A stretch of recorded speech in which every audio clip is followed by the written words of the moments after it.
this past week approved the appointment of administrators for the 23 local government areas of the state. This came less than 24 hours after a federal high court restrained him from making such appointments. The sole administrator also approved the constitution of the boards of some agencies, commissions, and parastatals. In a related development, the sole administrator cancelled all pending procurement and tender processes carried out by ministries, departments, and agencies in the state. According to him, the action became necessary following a Supreme Court judgment and the absence of an appropriation law within the period. The sole administrator directed the MDAs, all of them, that carried out such tender processes for projects in their respective offices to refund such fees to the respective contractors. Well, Mr. Logun, well, I'll come back to you again because I've read some comments. People have been saying, well, this is a clear indication that a dictatorship is afoot, full-blown dictatorship in Rivers State. But can you blame Vice Admiral Ibokete Ibas? He will say, well, he derived his powers from the proclamation of the president, the endorsement of the Senate of the Federal Republic, and that in any case he has even asked for appropriation to be approved. He's not having any problems with it. He has been given the money. They may say the appointment is 6 months. Suppose he becomes a permanent sole administrator. So he's creating his own sole administrators to take over governance in Rivers State. But what do you think? Is it legal? Is it lawful? It's quite interesting. And when the issue of the autonomy granted to the local government authorities came up, the basic foundation was that for those local government areas to get their allocation, they must be elected into office. In fact, the issue of appointing administrators was frowned at in that decision. But we are back there now. And may it not be one step generating another step of controversy. Because now that the sole administrator is coming up with his own budget, who is he presenting the budget to for appropriation? Now he's appointing administrators for the local government areas. And I've said it.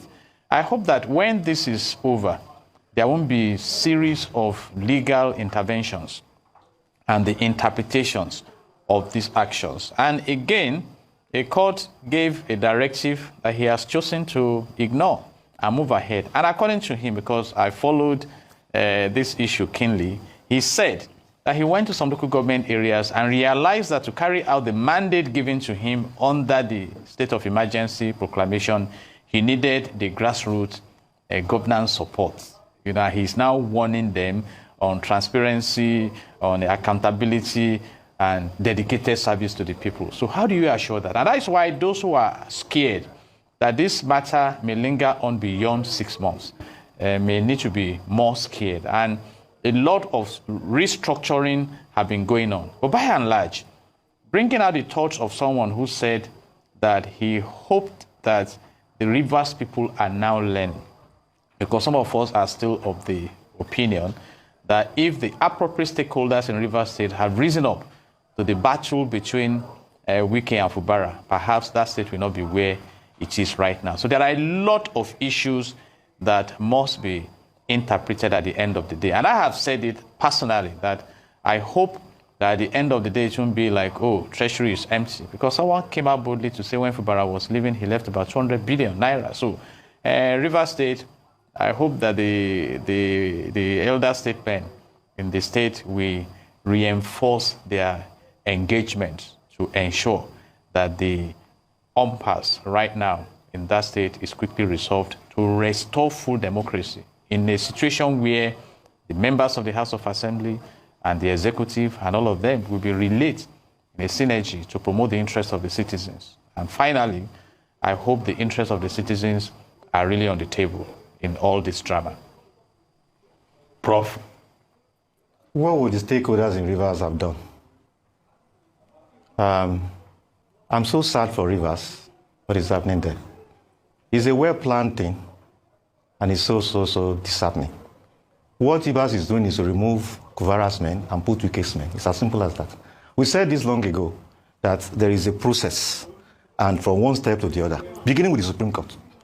there's something that Nigerians have not paid enough attention to, and that is that restoration of the 27 was not before the Supreme Court. The case before the Supreme Court was allocation, whether allocation should be released. They jumped from a case that was not before them to another case. And after they did that, these guys returned to the house. Governor tried to reach them. They were running away. Governor couldn't reach them. And then some pipes were blown. And then so it's a well-orchestrated, plan. The stakeholders were there. So many people were appealing to this 27. The governor wants to present budget to. He's looking for you. Make yourself available. Let him present this budget. They were nowhere to be found. They already knew that the plan was to declare state of emergency, to see the so-called structures of the state. Now, Ibas has come, removed it's now appointing, removing people all over the place and appointing administrators. Now look at it. There was an election in Rivers where the local government chairmen and executives emerged. The Supreme Court ruled that election was not, there were irregularities. So you had an election that brought in people. The Supreme Court said it was irregular. You now have somebody bringing people who were not elected at all. Where on earth do they do things like this? It's very disheartening. The people saying we are going to a dictatorship, they are very correct. Very, very correct. And everything is about 2027, the structure. The structure. That so-called structure that I said before and we all know is overrated. The tragedy is that which governance is going on in Rivers? Who is talking about the healthcare, education, innovation hall for the youths to build? Nobody is talking about this thing. All we are talking about is politics. How to appoint this, see structure, remove FUBARA's men, bring WIKE's men. It is so disheartening. What my suggestion is this: the president's name is being called persistently. He appointed Ibas. Ibas didn't appoint himself. What he needs to do, ensure that those. Fortunately, the parliament didn't just approve the emergency. It also says that steps should be taken to reconcile all of these people. Anybody that is president that this man should go 6 months or maybe longer is just advising him in what will totally tarnish his legacy. You can still do in the election. It's not too late to do the right thing. What needs to be done is those groups that have, whether Baka is heading one, I don't know who's heading one, they should encourage them to work swiftly so that these people can be reconciled and this emergency ends so that stability can be restored to Rivers. That is a very simple, very clear way forward for Rivers. Not elongation, removing people, reappointing new ones. That is not the way to go. It will rubbish